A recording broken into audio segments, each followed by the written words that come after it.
all the unique characters, I do let him bang. Yeah, I'm saying? Like, yeah, I'm a legend, man. I'm building my legacy. all the stories and perspectives featured weekly. I wasn't fully committed to that choke, and I kind of sunk into it, started squeezing tighter, and I kind of heard him gurgle a little bit. I was like, oh. And all the combat sports you could ask for in the best state in the U.S. Like I said, Ohio versus the world. It's going to happen for sure. Watch out. It'll be cool, man. I'm not worried about it. I'm going to show them why the Ohio MMA scene is, in my opinion, one of the best MMA scenes in the country. This is Forged in OH. IO. OH. IO. OH. IO.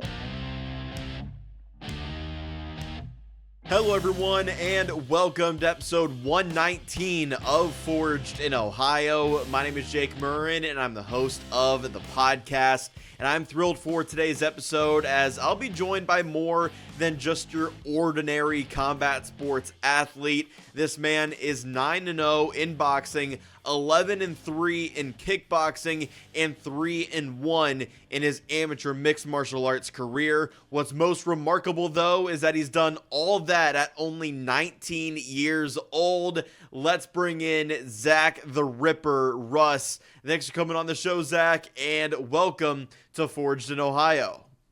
Thanks for having me, Jake. I'm really excited to be here, man. Yeah, I'm excited to get you on the podcast, and there's so many places that we could start, but let's kind of go all the way back to the beginning. You're only 19 years old, but when did you first get exposed to fighting? So, man, I started during COVID. I was just watching UFC on my laptop, and I found out there's an MMA gym right up the street. So I walked into a Muay Thai class and then started jiu-jitsu. Then right after that, started wrestling my sophomore year in high school. So did MMA actually come first, or was it, boxing, jiu-jitsu, any other kind of discipline that you're involved in? It was MMA first, and then I started wrestling. Yep. Yeah, so I know you kind of grew up in Kentucky, but what actually encouraged that move to Cincinnati and the gyms you're involved with now? Well, Club MMA has two locations, one in northern Kentucky right next to my house, and then one in Westwood in Cincinnati. And the one in Cincinnati is kind of like the headquarters, right? They got the cage, the standing heavy bags, they got the head coaches, so it was just a logical transition, right? So when you first, went into the gym and got your feet wet, so to speak, was it something that you immediately clicked with, or what were those first early days with as you were experimenting with the sport? Man, for my first Muay Thai class on, I was automatically addicted. Like, I could not wait. I would get out of school and could not wait to train, like every day. I loved it from the beginning. How did the people around you, I guess, friends and family react when they saw you starting to get addicted to this combat sports journey and this path of becoming a fighter? Man, they thought I was absolutely fooling. It was not like me in the slightest at the time. I was not making very good decisions, and I was just screwing up all the time. Wasn't really on the right path. And then all of a sudden, like out of nowhere, I just had a surge of discipline in my life, and they could not believe it. Yeah, so it sounds like they kind of came around once they saw the effects and now all the accomplishments too, right? In about a year and a half or so, I think, of you competing. Yep, absolutely, yeah. So I mentioned your records in mixed martial arts, boxing, kickboxing. I know you're involved in jiu-jitsu and grappling matches and things like that too. Just when it comes to things like balance and scheduling things out, what was your approach to that when you first started, and how has that maybe evolved over time? Man, I've always been a very meticulous planner with my time management. I've always just been like, all right, I can fit in a practice here, a practice here, a practice here, a practice here. If I work these 3 nights at 12-hour shifts, I still get all my hours. It doesn't interfere with my training. Competition-wise, man, I'm just want to compete as much as I can. So I try to leave out every Saturday open for a competition now. It just happens to be that I can't find any in the past couple weeks, people pulling out and such. But yeah, I mean, I've built kind of my whole life, everything I do around martial arts. Yeah, it sounds like you kind of have it down to a T. Was it maybe difficult at first, at least, kind of trying to balance that out and, struggling with balancing work, school, and your passion for mixed martial arts? Man, I can't really say it was. From the jump, I've just had this crazy routine and like a robot level just go mode because like I'd get to school at 5:30 in the morning, right? My sophomore year to senior year. We'd lift weights, finish that at 7, and then I'd have school till 3. I'd get out of school and go straight to wrestling practice till 6. I'd go home, shower, eat, and then go to MMA from 7 to 9:30, and then I'd go to sleep and rinse and repeat. I mean, it's just always been go, go, go with the training. Since you're so young, I already asked you about how like your friends and family reacted as you wanted to become a fighter. But since you started your training in high school, like what about your classmates and your status in school as you're like, hey, I might not want to, do this, or I might not be as focused on school per se, but like fighting and combat sports, that's my true passion. So I was really lucky. All my teachers completely understood that that was my goal. So they just kind of passed me, flushed me along. I didn't really do anything in high school. I did my nursing class, and that's the only class I really paid attention to, because that was involving like my career. But anything else, man, I just kind of screwed off. And yeah, all I'd do is train. My classmates probably thought I was a weirdo. I'd never go out. I was never at parties. All I was doing was in the gym. It would be a Saturday night and everybody's out and I'm like sleeping early, just everybody probably thought I was weird. But they thought it was cool when I'd post a video of me strangling some 40, 35-year-old man. Yeah, I bet they did. So is being a high level MMA fighter the end goal, or is it maybe something else as, again, you're involved in so much at this stage? So I just want to be the best version of myself I can be. Physically, mentally, I just want to have everything going. And if that means being a UFC champion, I'm super happy with that. But, if it means something else, I'm willing to accept that too. But martial arts, I use it kind of as like a vessel to make me the best person I can be, right? That's kind of like where my discipline comes from. You'll occasionally see local fighters compete in other sports, but not nearly to the extent that you have. Why have you gotten so much experience in other realms of this game? Well, man, I started with jiu-jitsu, right? I got hundreds of jiu-jitsu matches and man, I sucked at it. And I was like, dude, I'm tired of sucking at it. Lost every match for my first 5 tournaments. And my dad was like, dude, you suck at it. I was like, yeah, I got to get better. So I'll keep doing it. And I just kept competing, started winning. Then I start wrestling. I sucked at wrestling, right? Had to keep doing it. I ended up going to state and pinning 2 kids at state my senior year by the time I was done. So I had to get better at it. I had my first MMA debut after I graduated high school and I had some good grappling exchanges. I'd knocked the dude's front teeth out, dropped him, Gabriel Harris, but my hands just looked so bad. The day after I lost my MMA debut, I went straight into the boxing gym in my city and started training strictly boxing. I mean, if I feel like I have a weak point, I want to just max it out, right? Just slide up all the points on the skill and just, make myself the best at it I can be. Yeah, I love that approach. You hear embrace the suck so often in combat sports, right? But for you, where does that mentality come from? Because I could see other people in your shoes, quote unquote, sucking at wrestling or jiu-jitsu and then being, turned down by that and either quitting or just not thinking they're good enough. But for you, you embraced that and worked hard and was motivated by that almost to get better, it sounds like. Yeah, absolutely, man.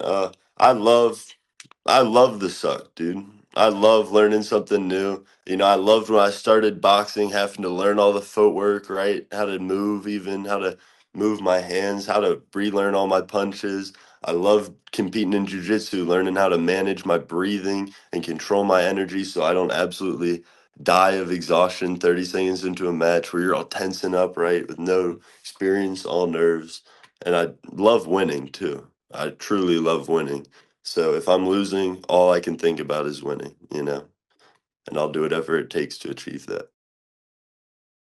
I know it's normal for fighters your age to experience things like nerves ahead of a fight, but just has all that experience you've gained competing well over 25 times to this point, but also hundreds of jiu-jitsu matches, like you said, has that kind of helped you with those pre-fight emotions? Oh, absolutely. Yeah. I mean, I was so scared before my first jiu-jitsu tournament, before my first MMA fight, my first kickboxing fight. I was horrified. And I was like, you know what? I got to keep doing this and I'll quit being scared, right? It's like the first time you go on a date with a girl, you're scared, right? You got some nerves, but if you keep doing it, it's just second nature. So I think about that with everything in life, especially fighting. You just got to do it, you know. You can't be comfortable with something that you're uncomfortable with. Get out there and do it. Talking with Zach the Ripper Russ here on Forged in Ohio. So let's dive into your amateur MMA career to this point. You debuted in June 2024, and like you mentioned, lost in that second round. Kind of what do you remember most from the debut, and did that discourage you at all as you got into the sport?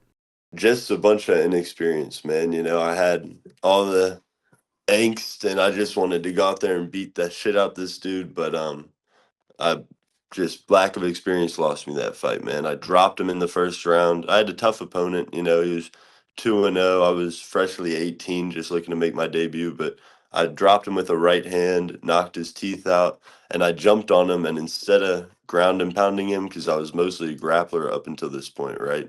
All my jiu-jitsu experience, I jumped on my classic Darce choke, squeeze, squeeze, squeeze, round ended.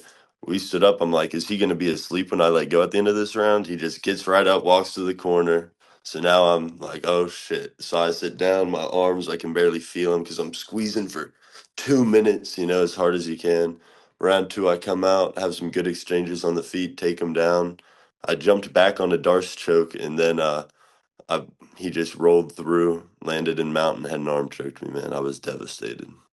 But I didn't let it hold me down. I went back to the hotel room in Louisville and I sat down and I looked around. I was like, man, I suck at striking. Like, you know, I got to work on this. And I knew of a boxing gym in my city I'd always been kind of scared to go to because they got a tough reputation, you know. Boxing gyms, they just beat the shit out of each other. So I was like, these guys are going to beat me up if I go there. But I finally pulled the trigger, showed up the next day, and instantly fell in love with it. And you made up for that loss too at LFC 4 with a first round knockout last November. How did that feel to kind of make up for the debut and pick up that first win in MMA? Man, it was that fight, it didn't feel as good as it probably should have because I had been on a tear. You know, I fought 2 weeks after that future fighting loss in MMA. I fought kickboxing and then I just kept going. And that MMA win just felt like it had already happened before I stepped in there, man. It felt like, you know, I've done this a bunch now, competing in kickboxing. I was like, this isn't my first win. I'm happy, you know. What felt better, that first round knockout or the second round submission you got in your next fight at Ohio Combat League 33? Man, that second round submission because I felt like I got saved, dude. I had a bad weight cut going down because 14 days before that, I fought at 185. So 14 days later, I'm fighting at 170. And the cut was bad, man. I was lethargic, nervous, fighting in such a big stage in my hometown with everybody I know watching. And I went out there. I got heel hooked, but he didn't have my knee line trapped. So all he did was just blow out my ankle because I wasn't gonna tap. I was like, you know, I'm in front of all these people. I'll just break my shit, dude.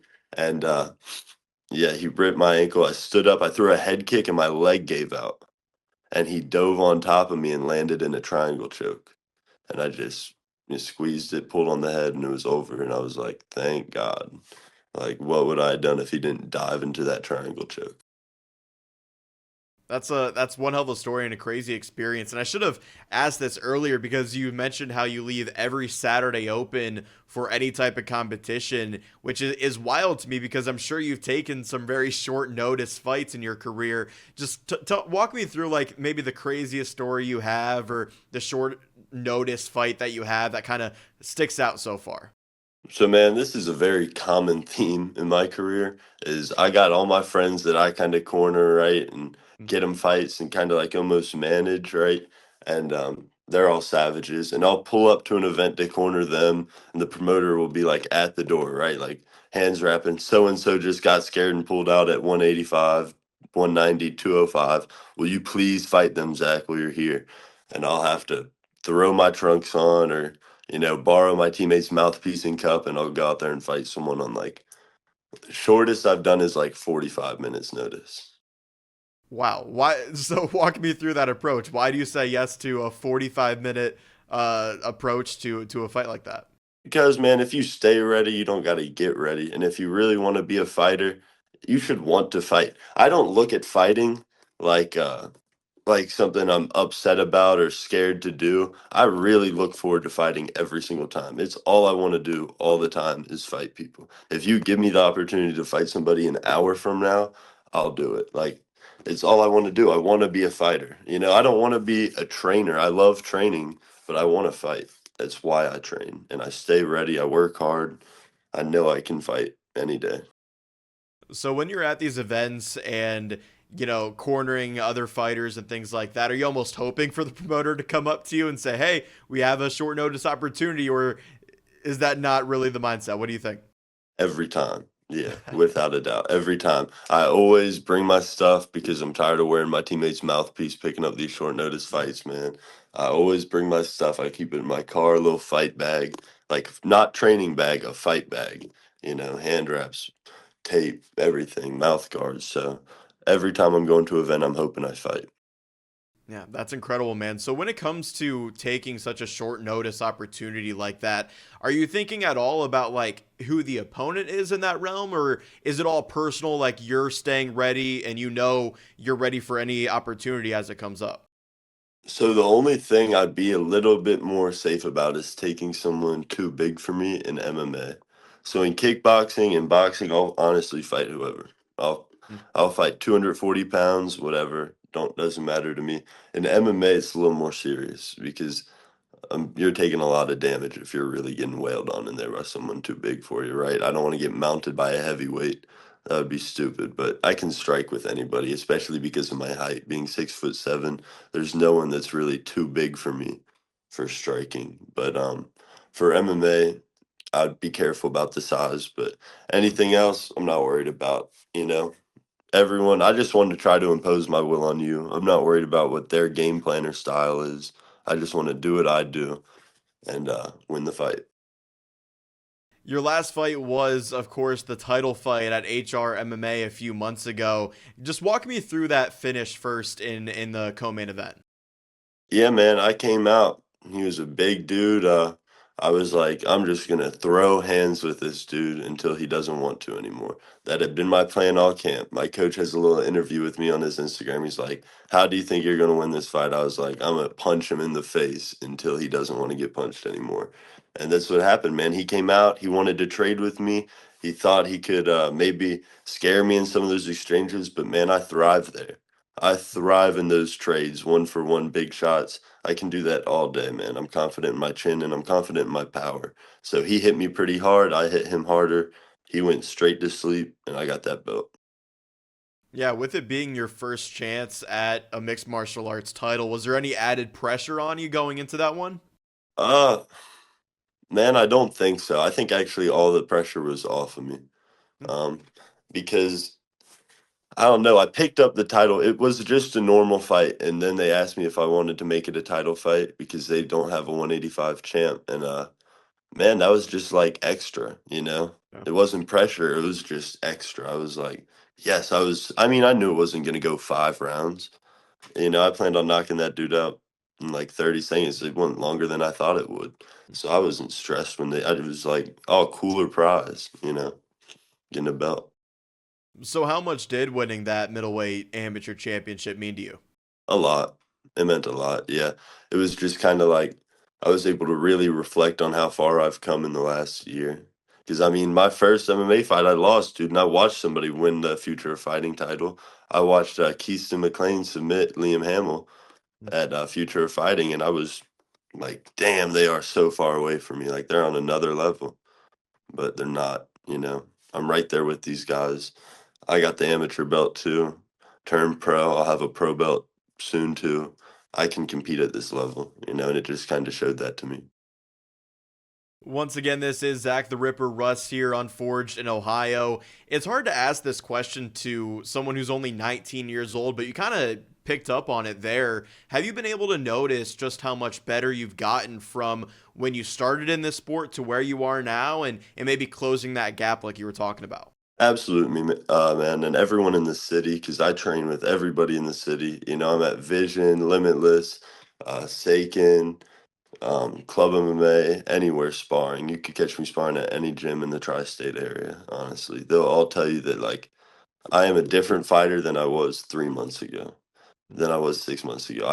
I make strides every week, like literally strides. I'm picking stuff up, especially in my grappling, but my striking is just, it's been sharp and it's getting sharper every day. I spar so much, it's literally just like getting seamless, and anyone will tell you that, man. Yeah.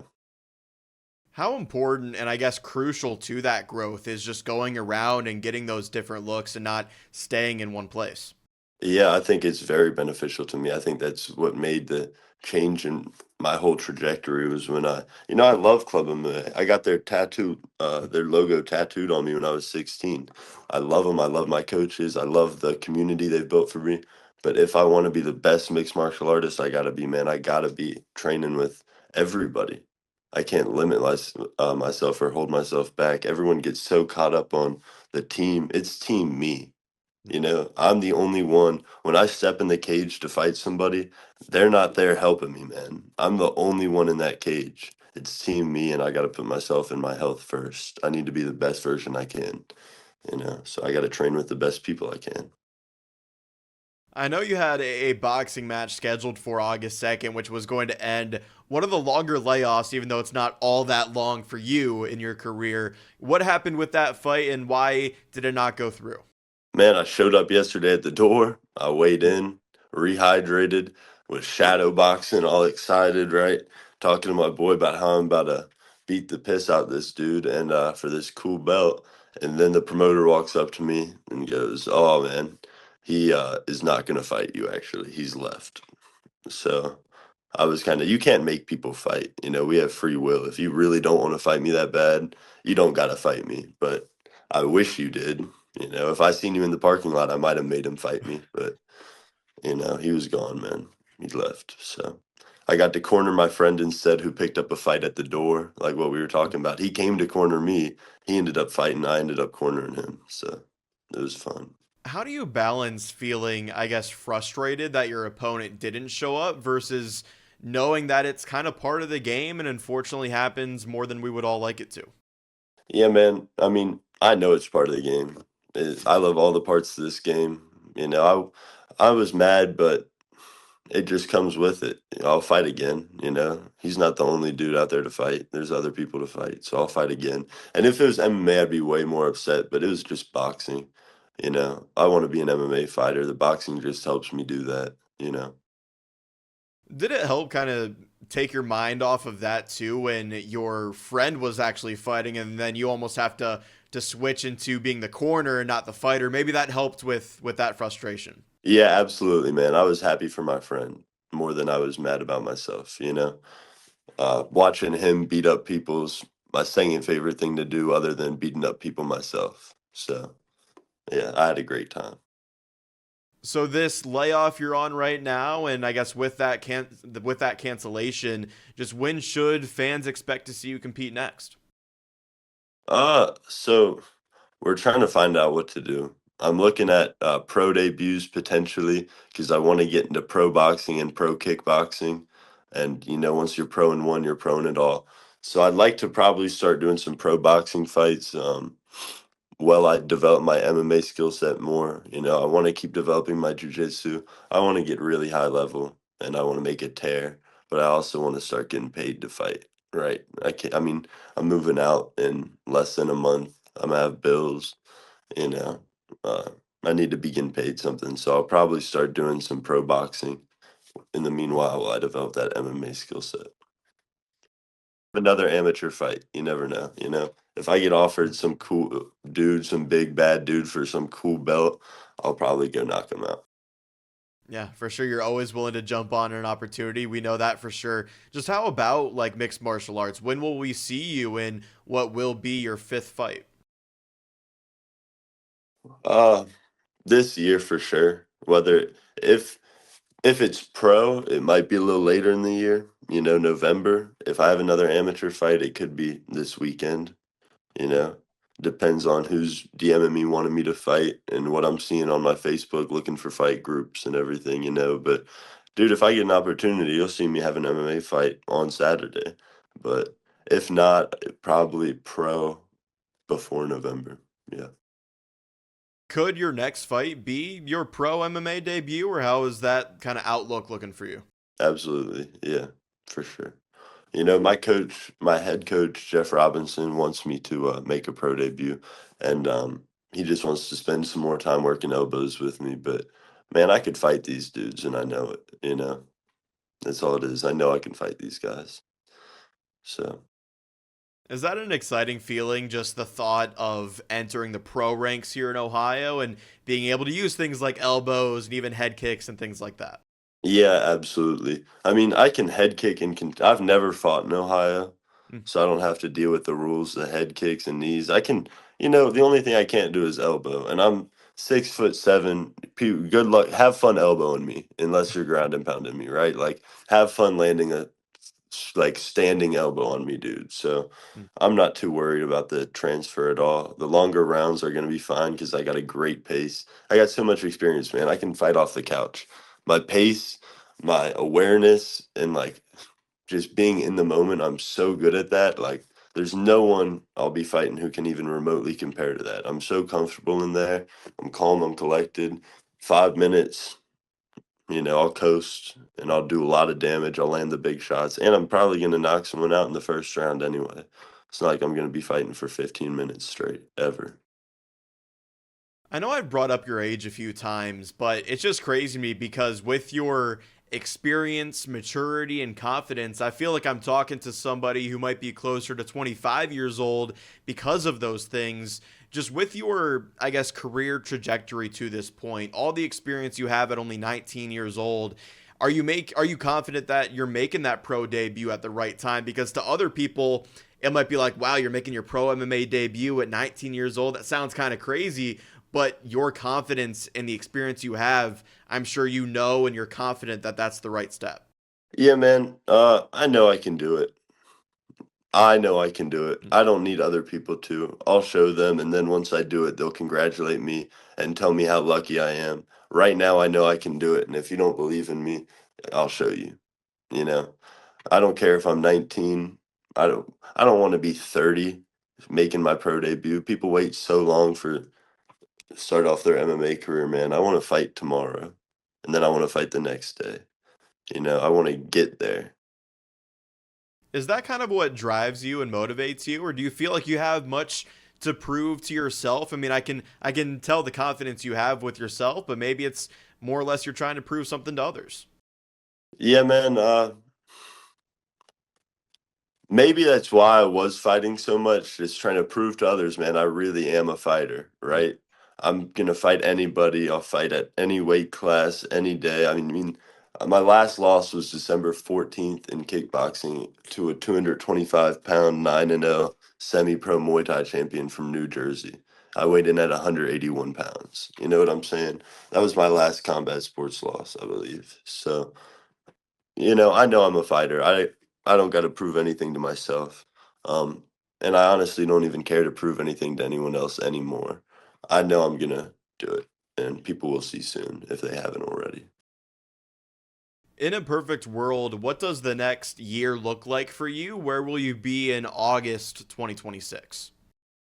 Hopefully, about 3 pro MMA fights deep into my career, and 5 pro boxing matches or kickboxing fights. I want to, whenever I make it, I want to do minimum 4 pro fights a year. Hmm. You know, I barred I stay healthy and everything and don't get injured.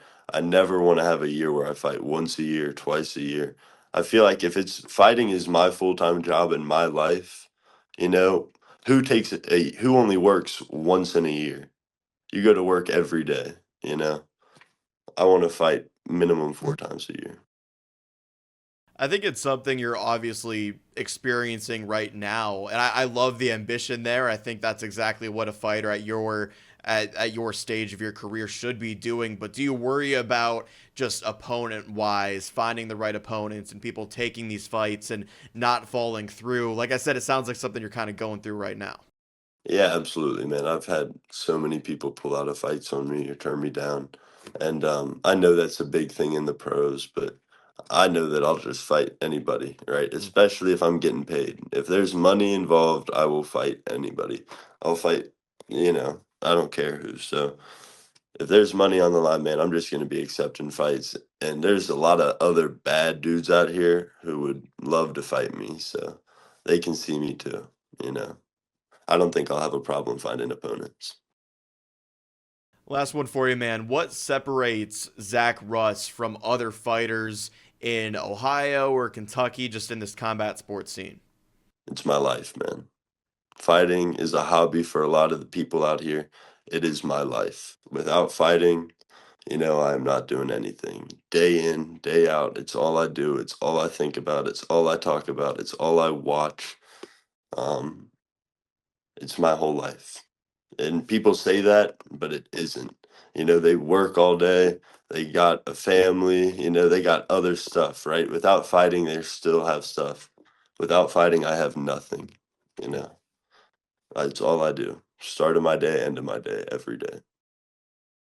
I love that, man. Before we wrap up, I just want to give you the opportunity here to shout anything out here at the back end of the show. The floor is yours, man. Man, shout out to Limitless Brazilian Jiu-Jitsu and my coach, Robbie Maloff, for helping me develop my game so much. And shout out to his new clothing brand, Limitless Lifestyle, for Brazilian Jiu-Jitsu rash guards. Shout out to the coaches at Club of May, Jerry, Jeff, Joel, for, being like my family. Thank you to my dad. And, thank you to my girlfriend for holding me down and working around my schedule. It's pretty amazing. And thank you, Jake, for having me on this awesome show. I'm a big fan. Yeah, of course, man. Thank you for joining the show. You've made a ton of noise in the Ohio combat sports scene, and it was an honor to have you on the show. I'm sure you're familiar with the OHIO chant, so if you could give me an IO here to wrap things up. OHIO. Thanks, Zach. I appreciate the time. Congrats on just the career you've had to this point, and I'm looking forward to seeing what's next for you, man. Thank you, Jake. I'll see you, man. That was Zach the Ripper Russ, the 3-1 amateur mixed martial artist, the 9-0 boxer, and the 11-3 kickboxer. If you're still in need of getting Forged in Ohio merchandise, you can find the link to the store in the description below. You'll also find links to Instagram, Facebook, and X at Forged in Ohio, so go check out those accounts. And don't forget to subscribe to the YouTube channel as well at Forged in Ohio. Make sure you're subscribed and liking all the videos over there. Thanks again to Zach Russ for coming on the show, and thanks to all of you for watching or tuning into this episode. I've been your host, Jake Murren, and this was Forged in Ohio.